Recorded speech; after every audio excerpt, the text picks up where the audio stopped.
Sextou! Primeiro Cestas Assustadoras de dezembro. Se sextou, é dia de Cestas Assustadoras aqui no canal Ler Até Amanhecer. Eu sou a Joyce Rodrigues e sejam todos muito bem-vindos, bebês.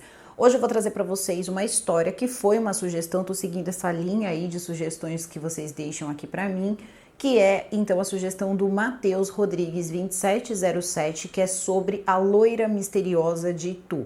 Então foi descrito ali que tinham algumas aparições que aconteciam em Itu e que eram atribuídas aí a essa loira, e que muitas pessoas inclusive consideravam essa história uma lenda. E aí eu me deparo com uma história, inclusive até bem documentada, de um caso que continua sendo um mistério, principalmente porque ele já tem 50 anos e ninguém sabe de verdade quem é a loira misteriosa de Itu. Então, história incrivelmente boa, gente. Fica aqui comigo, aproveita e deixa o like de vocês logo agora no começo do vídeo, que é bastante importante. Também verifica a tua inscrição, teu sininho de notificação e me segue. Você sabe onde? No @Joyce Rodrigues Oficial, que por lá eu sempre notifico vocês quando sai vídeo novo e sempre que vocês tiram aquele tempinho para me marcar nos stories, eu sempre reposto vocês. Então agora eu vou chamar a vinheta e a gente já começa. Então, Penny e Jack, vinheta.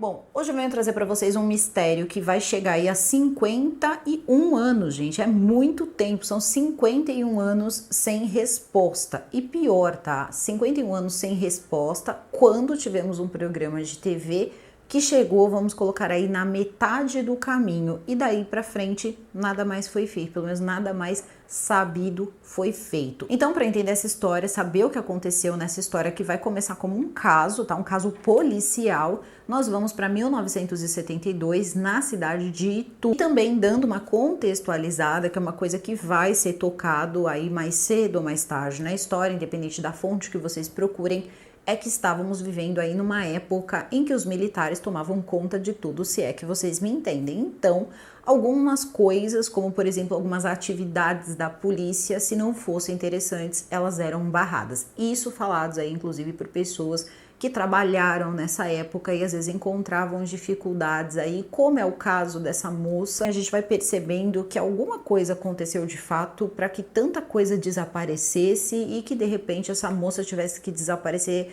como se fosse fumaça. E talvez essa vontade tão grande de fazer essa mulher nunca ser, enfim, descoberta, nunca ser reconhecida, ter o seu nome revelado, pode ter feito com que ela se tornasse até mesmo uma lenda, porque muitas pessoas acham que é uma lenda, mas não é. Ela está no número 328, quadra da Paz Celestial do Cemitério Municipal de Itu. Foi uma história passada oralmente, então as pessoas foram comentando Itu, contando para os filhos, que foram contando e recontando.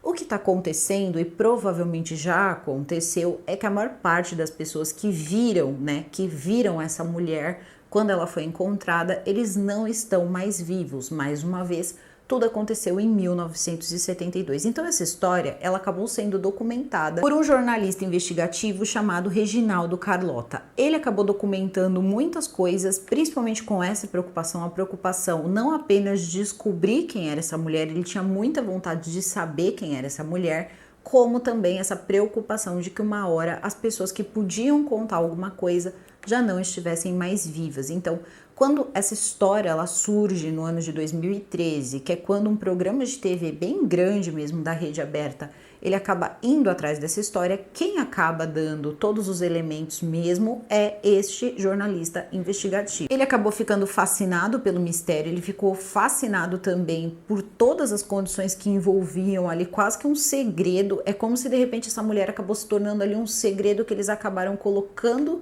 dentro de um cemitério em Itu, e ele começou ali a juntar todos os elementos, tanto que a polícia conseguiu na época e todos os elementos também que de repente desapareceram. E a gente não tá falando que desapareceram em alguns anos, não, eles desapareceram em alguns dias. Então parece que existia uma vontade muito grande aí que a investigação e que as coisas não seguissem e que também as evidências que foram coletadas, elas fossem aí perdidas. No dia 19 de abril de 1972, um trabalhador, um rapaz de 25 anos, estava indo para o seu trabalho, então ele estava indo em direção aonde ele pegava a sua condução para chegar até o seu trabalho, quando de repente ele percebe que tinha alguma coisa ali próximo a uma madeira. Ele então para e verifica que se tratava de uma mulher. Ele percebe que era uma mulher muito bonita e que ela não tinha uma peça de roupa.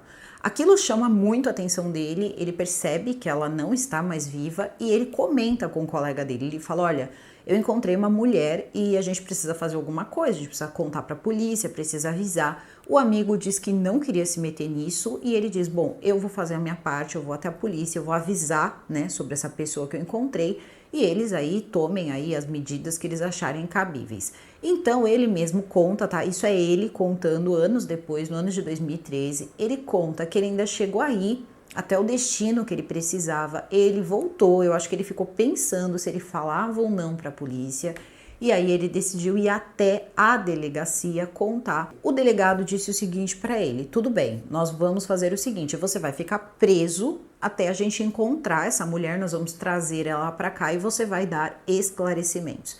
Ele teria dito, segundo as palavras dele, o seguinte, ele disse, olha, eu não vou ficar preso, primeiro não fui eu tô tentando ajudar a polícia, então vocês vão sim, podem ir até o local, eu posso ir com vocês, porque isso teria sido uma sugestão também da polícia, ó, e você ainda vai mostrar pra gente onde tá. Ele falou, eu vou com vocês, eu quero ajudar a polícia, mas eu também tenho um dia de trabalho pela frente e não tenho nada a ver com isso, moro aqui, começa a explicar tudo. Eles percebendo que o rapaz, ele só queria ajudar, tinha emprego fixo e tudo foi checado, eles acabam prometendo para ele que ia fazer uma carta ali avisando que ele estaria ajudando a polícia para que ele não perdesse o dia de trabalho. Então ele segue com os policiais até o local onde ele tinha visto a mulher e mostra para os policiais ali qual era, né, a situação que a mulher estava. Eles começam então a olhar, percebem que ela estava com a boca para baixo, então ele estaria de bruços, e eles pedem a ajuda dele inclusive para virá-la. Ele já percebe que nas costas dela tinha como se fosse a entrada de um projétil, mas quando eles viram ela, enfim, né, com a barriga para cima, eles acabam percebendo que ela tinha mais disparos, eles acabam chegando a um total de 6 disparos. Ela também tinha muitos arranhões e dava ali uma impressão de que ela teria sido arrastada pelos cabelos ali no mato. Então, tinham alguns arranhões sim pelo corpo, provavelmente aí, né, desse sistema aí de arrastar a pessoa, e também tinham algumas queimaduras, cigarro aceso ali tanto nos braços como também nos seios. E aí essa situação toda se tornou uma coisa problemática, porque é o seguinte, mesmo com a marca ali, né, de ter tomado então 6 disparos, não tinha vestígio de nada no corpo dela, não tinha líquido vermelho, não tinha sangue, não tinha nada. E eles começaram a perceber o seguinte, essa moça, ela foi lavada antes de ser colocada aqui, não tem outra explicação. E aí nessa hora eles conseguem encontrar inclusive os 6 cartuchos, né, das balas que foram ali deflagradas, porém eles também perceberam que aquilo ali foi colocado de propósito, então foi uma cena armada. A conclusão que eles chegaram, inclusive, né, o próprio rapaz que mostrou onde ela estava, ajudou inclusive nessa conclusão, de que aquilo provavelmente ela teria sido colocada mesmo, porque não teria nenhum cabimento. Então eles teriam levado ela para o IML da cidade para fazer ali mais, vamos colocar aí mais exames. E eu tenho que relatar para vocês que eu nunca vi uma coisa dessa na minha vida. A moça, ela estaria sem uma peça de roupa, como eu havia mencionado para vocês. Eles também teriam tirado alguma aliança, porque teria uma marca no dedo dela, como se ela tivesse usado um anel, uma aliança por muito tempo, que teria sido tirado. Sapatos também não estavam nos pés dela, porém eles definem ela, né? Antigamente eles tinham um termo para mulheres que estavam de cabelo arrumado e unha feita, que era mulher de fino trato, e ela estaria exatamente dessa forma. Unhas muito bem feitas, tanto das mãos quanto dos pés, também estava com ali o cabelo dela arrumado, ali tratado, não era um cabelo maltratado. Era uma moça extremamente bonita, de corpo bem feito, cabelos muito vastos e loiros, os olhos eram azuis. Resumindo, era uma moça tão bonita, mas tão bonita, que eles chegaram à conclusão que poderia ser aí uma artista que se perdeu, que poderia ter sido vítima aí, de repente, de um assalto, alguma coisa assim. Então eles começaram a procurar saber se não tinha desaparecido nenhuma artista, coisas desse tipo mesmo. Só que aí eu tenho que dizer para vocês que não foi só a polícia e quem encontrou ali a moça que viu tudo isso, né? Que viu toda aí a beleza dessa mulher, mas sim quem quisesse ver, tá bom? Então, Isso também foi uma coisa que foi esse repórter investigativo que acabou trazendo pra gente. Ele vai trazendo algumas pessoas que ainda são vivas, que testemunharam isso. E aí a gente chega à conclusão que eles não tiveram a capacidade de colocar nem mesmo um lençol cobrindo essa mulher. Gente, essa mulher estava sem uma peça de roupa. Eles teriam se deslocado com ela desse local onde eles encontraram ali próximo a essa fazenda até o IML da cidade, onde tinha também a delegacia, e ela teria ficado exposta. A coisa foi tão bizarra, mas tão bizarra, estava acontecendo uma feira onde vendia vários artigos, várias coisas, uma feira ali na cidade. E as pessoas começaram a se deslocar até onde estava essa moça, onde estava, eu acredito que eles deixaram assim, meio que ao léu, ali ao Deus dará, o corpo da moça. E todos os caras ali, tinham vários garotos, vários rapazes que começaram a passar a mão na moça, gente. Passar a mão que eu tô falando, vocês estão entendendo, né? E aí, uma grande costureira chamada Malvina, que era uma mulher muito conhecida em Itu por fazer vestidos de noivas e também cuidar de noivas, viu aquela situação e ficou extremamente triste. Ela saiu chorando do lugar com o que tinha acontecido. Ela disse que era um absurdo o que estavam fazendo com a moça. Ela ficou muito triste. Ela correu até a casa dela, junto com uma funcionária. Eles teriam pegado, ela não tinha outra peça de roupa assim que pudesse, né, colocar na moça e que fosse um vestido digno para ser colocado naquela mulher. Ela pega um vestido de noiva que ela estaria costurando para que a sobrinha dela se casasse, e ela leva o vestido de noiva para poder cuidar então da moça. Eles acabam fazendo alguns exames, tá, no Instituto Médico Legal na época, né, e chegam à conclusão que na verdade ela tinha falecido de anemia profunda.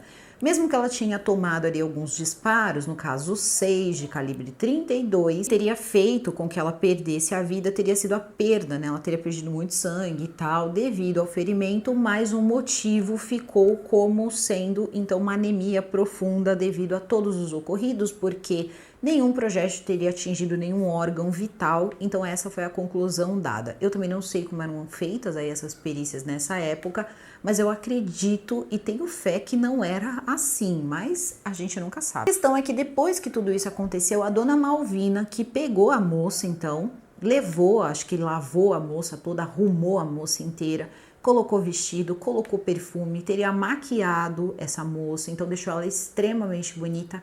Parecia mesmo que ela estava arrumada para ir para um casamento. A beleza dela encantou as pessoas que estavam ao redor e ela teria cuidado dela com muito carinho. Ela não sabia explicar o porquê, mas ela começou a sentir muito carinho mesmo por essa moça. Moça essa que jornais, que muitos rádios também começaram a falar sobre o encontro dessa mulher e que ninguém sabia quem era essa mulher. Os cachorros estão empolgados hoje, então viva os doguinhos. E aí o que acontece? Eles começaram a noticiar que ela teria sido encontrada, deram descrições físicas, parece que chegaram até mesmo a levar, né, para a capital toda essa notícia aí do que aconteceu para ver se eles encontravam a família, se tinha alguém desaparecido com aquelas características em outros locais, e parece que a notícia acabou tomando todo o estado de São Paulo e ninguém reclamou, né, por aquela moça. Ninguém disse, olha, é minha parente, é uma familiar minha, é uma amiga. Não, ninguém tinha nada ali, ninguém conhecia aquela mulher, ninguém conhecia a mulher fora de Itu, ninguém conhecia a mulher dentro de Itu, e ela acabou tendo então um velório que durou quase uma semana, porque eles tinham esperança que se eles demorassem, alguém podia aparecer lá para tentar fazer ali um reconhecimento ou dizer, não, é minha parente, é minha filha, é minha irmã. Um dos jornais, agora eu não sei se foi o jornal do Cruzeiro ou se foi o Notícias Populares, que nessa época tinha bastante força, foi um jornal que começou ali nos anos 60 e dava muitas notícias, né, referentes, aí era um jornal também que tinha um apelo policial, um jornal um pouquinho sensacionalista, mas que era, né, o que se tinha, enfim, na época, que ajudava bastante. Eles acabaram tirando uma foto dela, enfim, deitada, né, no caixão e tal, para ver se alguém reconhecia ela futuramente, porque uma hora eles iam ter que enterrá-la.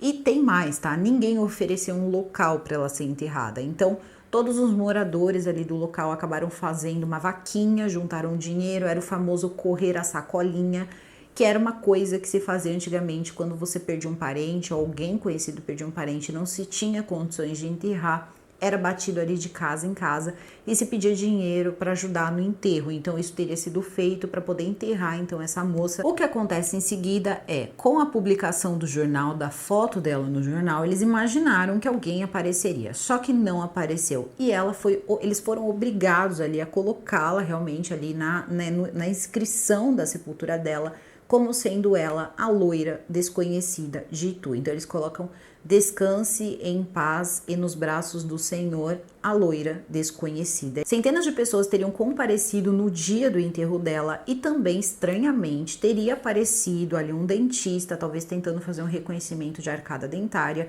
e a única informação que ele deu para a polícia foi que poderia ser uma conhecida dele. E depois ele não disse se era, ele não disse se não era, ele simplesmente foi embora, não falou mais nada e tudo continuou, enfim, seguindo, a vida seguiu e as investigações teriam que seguir. Eu não vou falar o nome das pessoas envolvidas na investigação, essas pessoas elas não estão mais vivas, então não tem porquê, mas tinha delegado, tinha investigador, tinha escrivão, tinha um monte de gente que acabou pegando ali provas, né, pegando coisas, anotações que eles foram descobrindo ali, além da falta, né, da falta de respeito com a moça que eles deixaram acontecer. Várias pessoas se aproveitando da situação sem ninguém ter a capacidade, caramba, de pegar ali, sei lá, né, um pedaço de pano para cobrir a moça. Achei isso extremamente absurdo, mas enfim, não é mesmo? E aí o que aconteceu? Eles começaram a investigação e em maio, quando foi pedido então que eles teriam coletado, e tinha alguns materiais que tinham sido coletados, inclusive o Reginaldo Carlota, que é então esse repórter investigativo, é o seguinte: eles teriam descoberto que ela estava grávida e parece que quem contou isso para ele teria sido um dos últimos ali, né, aí vivos, que teriam participado da investigação. As histórias começaram a surgir no lugar, inclusive que ela poderia ter sido ali pega por alguém muito importante do lugar, ela teria sido levada e muitas coisas poderiam ter acontecido, mesmo que a polícia dissesse que ela, não estando ali com roupas e tal, e que muitas coisas, né, poderiam ser ali pensadas, nada de íntimo teria acontecido com ela. Eles deram também uma faixa de idade para ela em torno de 32 anos, o que muito sinceramente, muitas pessoas dizem que não, que ela parecia bem mais jovem, mas foi a faixa etária ali que eles teriam dado para ela junto com as descrições físicas dela. No registro do cemitério não tem nada além do local onde ela está e também o ano em que aconteceu ali o encontro dela, que foi em 1972, mais nada. E o atestado de óbito dela não existe. Resumindo, ela está lá, existe uma lápide, existe uma entrada, sabem que essa pessoa é uma mulher desconhecida, mas não existe nenhuma documentação formal, um atestado de óbito, absolutamente nada, atestado de óbito explicando, nem mesmo sendo ela uma pessoa de nome desconhecido, porque pode ser colocado ali nome desconhecido, ele não existe. Parece que no dia que aconteceu ali o enterro, eles teriam ido até o local e dito que voltariam com esse atestado de óbito, porém ninguém nunca apareceu com o atestado de óbito. E aí a gente pode parar para pensar que é o seguinte também, né? Se ninguém nem procurou saber quem ela era, você acha que eles iam se preocupar em trazer o atestado de óbito de uma desconhecida? Ninguém levou o atestado de óbito da moça. E tem mais. Um mês depois, então lá por volta de maio, final de maio, alguém quis dar uma olhada naquela investigação e começou a pedir a papelada. Começou a pedir tudo que eles tinham encontrado, parece que eles teriam que ter tirado fotos, coisas assim. E eles recebem a seguinte informação: que tudo que eles tinham recolhido ali, inclusive o depoimento do rapazinho que teria encontrado ela, tinha desaparecido. E aí a gente tem que lembrar que naquela época também crimes eram investigados se isso fosse permitido. Então a gente também percebe que se a gente for prestar atenção, dificilmente acredito que essa moça não tenha passado por nenhuma situação íntima, se é que vocês me entendem, acho difícil. Também teve a informação de que ela estaria grávida, então isso também não tem como ser confirmado, talvez estivessem nos documentos oficiais que desapareceram, mas ninguém falaria também isso para um jornalista investigativo à toa. E aí é que vem a pergunta, né? A quem interessava isso se tornar um segredo? Eles também teriam dito que chegaram à conclusão de que ela teria sido levada para esse local, então ela teria perdido a vida em um outro local. Futuramente a gente vai ouvir uma história e vai fazer sentido uma calibre 32, porque eu sempre escuto, calibre 32 é uma arma de mulher. Volta de 1990 até o ano de 2005, 2006, um homem sempre ia até o local e chorava no túmulo dela. Um rapaz ia até o lugar, pegava uma garrafa de cachaça, bebia, chorava, pedia desculpas, até que no ano de 2007 ele teria ido até a delegacia e dito o seguinte: quem tirou a vida dessa moça fui eu. Na época eu tinha menos de 18 anos, eu era menor e eu estava com os meus amigos, eu estaria embriagado e eu vi essa mulher com um homem e eu achei que era minha noiva. Nessa hora eu perdi a cabeça e tirei a vida dela. E aí todo mundo ficou prestando atenção, olham a ficha policial dele que era suja, mas suja que vocês não têm ideia. Para vocês terem mais ou menos uma ideia, essas épocas aí que ele desaparecia, por exemplo, é porque ele estava preso e tinha sim, tá? Na conta dele ali algumas vidas que ele tinha tirado. Tinha ex-mulher que acusava ele, por exemplo, né, de ter tirado a vida de uma moça loira. Tinha algumas coisas ali que poderiam indicar, mas não parecia tão provável. Primeiro, pela idade que ele teria na época que as coisas aconteceram, seria um pouco improvável ela estar envolvida com um rapaz como ele e com a idade dele. Ela parecia ter saído de uma casa ou de uma situação financeira um pouco aí alta, tá? Mediante ali ao fino trato que eles encontraram ela. Mas até então ele estava confessando, a polícia foi dar uma olhada. Começam a tomar o depoimento dele e ele começa a errar várias coisas, como por exemplo, quantos disparos foram, ele teria errado a quantidade, como você fez para lavar, né? Porque eles chegaram à conclusão de que tudo foi limpo, ela estava com o corpo limpo, então esperaram parar de sangrar, lavaram e tudo mais, e ele não tinha as respostas para aquilo. Levando em consideração que ele devia estar bêbado como um gambá, eu não sei se ele teria muita consciência de quantos disparos ele teria dado ou não, né? Mas as outras coisas eu acredito que ele lembraria, principalmente envolvendo água. Porém, também tanto faz. Ele não pagaria pelo que ele fez, porque quando tudo aconteceu, ele era menor de idade e depois tudo já tinha prescrito, o crime prescreveu, não tinha mais nada ali que eles pudessem fazer em relação a prendê-lo. Então eles só acharam mesmo que ele era um cara meio doido aí, que, enfim, colocou aquilo na cabeça e ficou com aquilo na cabeça, mas também ficou por isso mesmo. Ele foi lá, ele confessou, estranhamente confessou. Como eu disse para vocês, não basta confessar, você tem que ter elementos ali que prove que você fez o que você fez, mas parece que isso aí ele não tinha. Então eles continuaram deixando ela como desconhecida e ele também não tinha a identidade dela para ser revelada, então não fazia basicamente ali muita diferença. Conforme as décadas se passam, chega então, né, esse homem, esse jornalista investigativo que se interessa por essa história. Eu acredito que ele fez ou vai fazer aí um livro, eu acredito que deveria fazer uma história super interessante.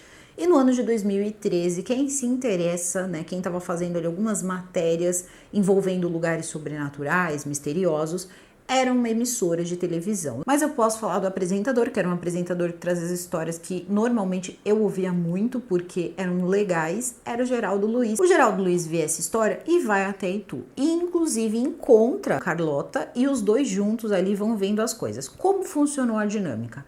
Geraldo Luiz ficou fazendo todo o pano de fundo, mistério e tal. E a parte ali, né, então, do jornalista, do Carlota, foi mostrar ali basicamente as evidências, as coisas que ele foi descobrindo com o tempo, incluindo essa questão da gravidez, que era uma coisa que ninguém sabia. Então, ele foi contando, né, todas essas coisas, eles foram atrás das pessoas que ainda estavam vivas, que foi quem encontrou ela. Também encontraram a senhora que deu o vestido de noiva a ela, que teria cuidado dela, mas já estava muito idosa, quase não conseguia reconhecer muita coisa. Eles fazem um programa onde eles visitam o local, é falado brevemente sobre a questão dos milagres, e essa questão toda parece que assusta a população de alguma forma, tá? A população não gosta de falar dessa história, as pessoas que lembram da história e que ainda estavam vivos não gostavam de falar sobre o assunto, era quase um assunto proibido ali nas redondezas. Não conseguir informação, sendo ele ali, né, uma pessoa da televisão, por mais que ele achasse que poderia talvez até ser mais fácil, né, não foi, tá? Foi bem mais difícil, foi quase assim um parto para que alguém falasse alguma coisa.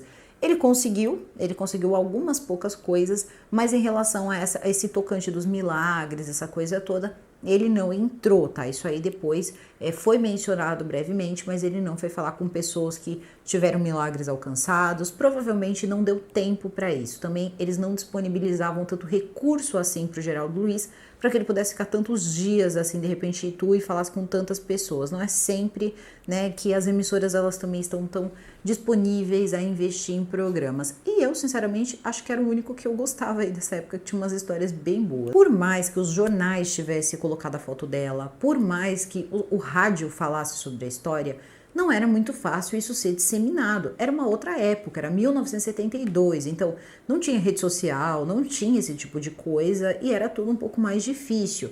Até mesmo essa questão de, né, enfim, fotografias não eram de repente sempre das melhores, em jornais, então tudo era um pouco difícil. Só que agora, 2013, já era um pouco mais fácil e a matéria apareceu em rede nacional. O que ajuda também nessa situação é uma foto desse jornal, uma foto da pessoa mesmo. Então não é um retrato falado, porque o Carlotta ele consegue fazer um retrato falado que ele melhorou por 2 vezes até ficar extremamente fiel, segundo a dona Malvina, que foi a senhora que a vestiu.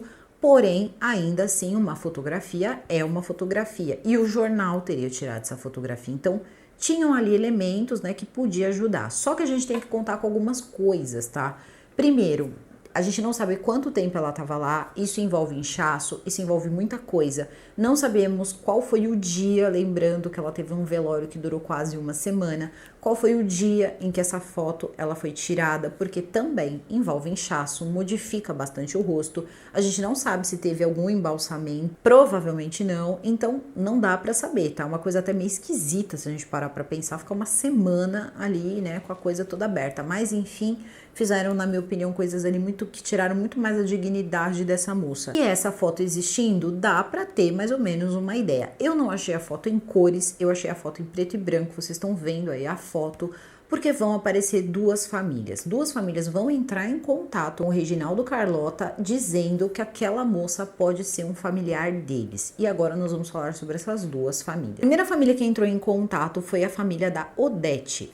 A Odete é essa moça que vocês estão vendo aí. E a Odete era uma garota que tinha por volta de seus 24 anos e morava numa cidade chamada Matão, no interior de São Paulo. Quando ela se apaixona por um homem que tinha posses, parece que ele era dono ali de algumas padarias, tinha algumas coisas ali que ele era dono, ela se apaixona por ele e ele era casado. Então eles teriam mantido ali um caso por um tempo, até que ela diz o seguinte em casa, talvez tenha sido, né, um pouco julgada dentro de casa e tudo mais, até pela época, até que um dia ela simplesmente diz, eu estou indo embora, eu vou viver o meu amor. Teria sido basicamente isso, e isso teria acontecido em 1970 para 1971, então isso teria durado por algum tempo, caso seja ela ali a moça encontrada. E vai aparecer uma outra família, só que essa família já vai ser de um pouquinho mais longe, que é a Loni Kelbert. É essa moça que vocês estão vendo aí. A família dela vai entrar em contato e vai dizer o seguinte, que a Loni Kelbert, ela sumiu, mas antes, tá? Ela morava no Paraná, e eles eram alemães, eles teriam se estabelecido no Paraná e nos anos 60 ela decide ir para São Paulo para tentar uma vida melhor, ali tentar um emprego melhor. A gente conseguiu, ela trabalhava num consultório dentário e parece ali que as coisas estavam indo bem. Ela sempre visitava a família, visitava no Natal e ela ia ter um irmãozinho que ia nascer muito próximo aí ao período em que ela desaparece. Até que tem um momento que simplesmente ela diz, olha, eu vou voltar na Páscoa, eu venho aqui para casa na Páscoa e ela nunca mais aparece em casa. Então ela também era considerada ali uma moça desaparecida. Quando ambas as moças ali surgem, começa a se perguntar, você lembra do rosto e tal? Então a dona Malvina olha essas fotos, o homem que encontrou, né, a desconhecida de Itu também olha as fotos, outras pessoas ali que uns poucos ali que ainda eram vivos, inclusive um que era da polícia na época, olha as fotos e todo mundo acreditava que era a Loni Kelbert. E durante esse período começa então, né, a aparecer na TV, vai ter mais um programa onde eles vão levar a família da Odete lá, vão falar que apareceu mais uma família que estava dizendo que era ela, as fotos vão ser mostradas aí para essas pessoas, meio que vai ter um adendo a mais nessa reportagem do Geraldo Luiz, e eles vão colocar lá que eles vão começar os exames, vão poder saber, vão pedir para fazer de repente uma exumação para saber quem é, né, se realmente acharam a família e o mistério, enfim, foi resolvido. Porém, isso não acontece. No ano de 2015, o que se sabe por fontes, você consegue encontrar na internet, mas eu não encontrei isso sendo noticiado pelo próprio Geraldo Luiz no ano de 2015. Eu não sei se o programa trocou de horário, eu não sei. Foi que a Loni Kelbert, ela apareceu, ela já é uma senhora. Ela disse que o que teria acontecido foi que ela perdeu os documentos dela, ela não tinha conseguido tirar os documentos dela de novo, ela teve ali alguns problemas e acabou se perdendo da família. Então ela ficou ali 40 anos, mais de 40 anos ali, tentando encontrar a família dela e não tinha conseguido encontrar. E através do programa, ela conseguiu encontrar a família dela. Então eles realmente acabaram encontrando a Loni, só que a Loni não era a moça de Itu. Então ficou ali no caso a Odete. E aí eu vou falar o seguinte, tá? Em relação à foto e a foto da Odete. Se a gente for olhar para essa questão aí de parecer ou não parecer, que eu acho isso muito arcaico num momento em que você tem exame de DNA, em que você pode fazer diversas coisas ali, já que você encontrou uma possível família, eu penso o seguinte. Quando eles tiraram essa foto, mais uma vez, a gente não sabe quando ela foi tirada, quanto tempo ela já estava exposta, a gente sabe que tem todo o efeito do tempo e tal, inchaço, então isso pode modificar sim um pouco o rosto, pode modificar muitas coisas, mas ainda assim eu achei um pouco parecida, tá? Sinceramente, eu achei sim um pouco parecida. E não é dito, não é falado em momento algum, em lugar nenhum, qual foi a resolução disso, se eles fizeram o exame, se eles chegaram ali a alguma conclusão, se era ou se não era a Odete. Então, nesse momento, eu digo aí, peço, tá, para que se você está me ouvindo, conhece essa história e foi aí, é uma parente que foi até o programa dizendo que era a Odete, o que o programa acabou resolvendo para você, porque eu acabei ficando assim, muito curiosa para saber, porque até eu quero saber quem é essa mulher agora. Afinal de contas, a Odete teria sumido também, teria toda uma questão de que ela teria ido morar com o rapaz, não interessa se ele era ou não casado, isso já não é mais aí pauta. A questão é a seguinte, saber quem era esse cara, saber o nome dele, saber onde ele morava e muitas coisas aí que a gente fica se perguntando e principalmente se vocês conseguiram resposta. Uma vez, o Geraldo Luiz, ele teria, na verdade não o Geraldo Luiz, mas sim a emissora de televisão que ele trabalhava teria se comprometido em tentar resolver esse caso. E se isso foi ou não resolvido, isso é uma coisa que a gente quer muito saber. Eu fiquei assim muito curiosa mesmo. E ambas as moças, tanto a Loni como a Odete, realmente eram muito bonitas, pareciam mesmo artistas, né? Pareciam atrizes da época. Então eu não sei, gente, eu não sei, mas eu queria muito saber. E se você mora em Itu, por favor, me conte. Mas tem mais, tá?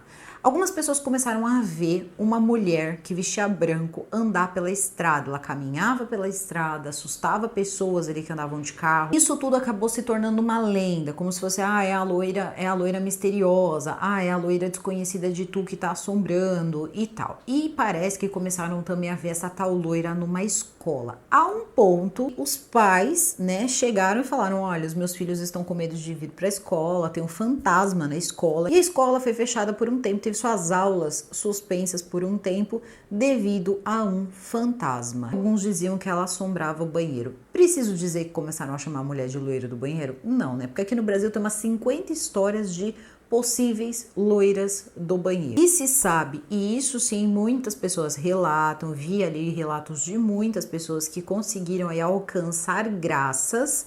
Isso eu vi, tá? Isso foi uma coisa aí que eu acabei lendo, claro, a gente não sabe e tal, mas são pessoas que vão até o local, tem muitos santinhos ali onde ela tá enterrada, tem muitas coisas ali, e são pessoas que dizem que conseguem alcançar graças quando vão fazer orações e pedidos, enfim, na lápide da mulher desconhecida de Itu. Eu achei uma história incrível, extremamente misteriosa e ao mesmo tempo me deu assim uma sensação ruim, porque eu pensei assim, caramba, a gente tem uma história tão interessante, são quase 50 anos de uma pessoa que ninguém sabe quem é, e tem uma pessoa, tem um cara aí que eu sempre escuto falar, vez ou outra, que tem uma história aí de ter aparecido numa praia, de ninguém saber quem era, tem uma mulher e tem um homem também, que ninguém sabia quem era, e parece que disseram que o homem era de outro tempo, tinha também uma mulher que ninguém sabia, que apareceu numa praia, e depois as coisas foram caminhando e acredito até que acabam se resolvendo, e todo mundo fica fascinado com essas histórias, e quando chega uma história assim, aqui no Brasil, com assim um repertório enorme de coisas que poderiam ter acontecido, poderia ter sido conhecido de alguém da a força policial, poderia ter sido alguém importante da cidade que pagou para que acabassem deixando tudo quieto. Muita coisa acontecia nessa época, tinha muitos policiais muito bons, mas tinha muito suborno, tinha muita coisa rolava. Casos que hoje são ali totalmente ali, né, revistos, porque comia solto também a impunidade ou prender aqueles que você achava que tinham que ser presos e pronto, acabou. E também perder ali, tirar a identidade de uma mulher em 1972, bom, era simples, tá? Só precisava que um deles ali tivesse alguém ali de um grupo especial ficasse ali um pouco interessado, eles teriam feito ali uma noite muito louca e abandonado. Isso aí não era uma coisa também muito difícil de acontecer, ou até mesmo um filhinho de coronel do local. A gente não sabe como era Itu em 1972. Eu, pelo menos, não sei. Então, eu deixo aí, pelo menos numa visão aí geral de 1972 que a gente pode esperar aí do Brasil, pelo menos aí do que se sabe e do que se conta. Agora, se você lembra, tá? Ou tem uma mãe, ou tem um avô, ou tem alguém que lembra dessa história que morava em Itu, ou se você morava em Itu e lembra dessa história, coloca aqui nos comentários. Eu achei a história incrivelmente boa. Se você é da família da Odete, manda um e-mail para mim, conta aí pra gente o que pode ter acontecido, mas manda aí com uma documentaçãozinha aí pra gente saber também que é verdade, né? Até porque não dá pra gente sair confiando aí. E qual foi a ajuda que você recebeu dessa rede de televisão, se você conseguiu saber se era ou não era a sua parente. E se vocês aí lembram quem eram as pessoas que apareceram no programa, por favor aí, chamem essas pessoas, avisem que tem esse vídeo para que elas possam responder pra gente se elas receberam aí uma resposta se era a Odete ou não era a Odete, que é uma coisa que acabou ficando em aberto. Então, quem é que sabe se a gente de repente não consegue aí descobrir o que foi feito, que resposta foi dada, ou se de repente não era mesmo a Odete. Coloquem também aqui, além de sugestão de caso, opiniões, tá? As opiniões que vocês acabaram criando aí ao longo da narrativa, das coisas que eu fui contando pra vocês. E se vocês também, obviamente, conheciam essa história ou foi uma das pessoas que pediram essa história. Eu tive alguns pedidos sobre a loira de Itu, então eu tô trazendo aí o que eu consegui encontrar. Fiquem à vontade, adicionem mais informações, principalmente se vocês são do local e sabem mais coisa, e completem aí à vontade, porque só ajuda a enriquecer cada vez mais a história, tá bom? Eu desejo a todos vocês um excelente final de semana. Super beijo e até o próximo vídeo.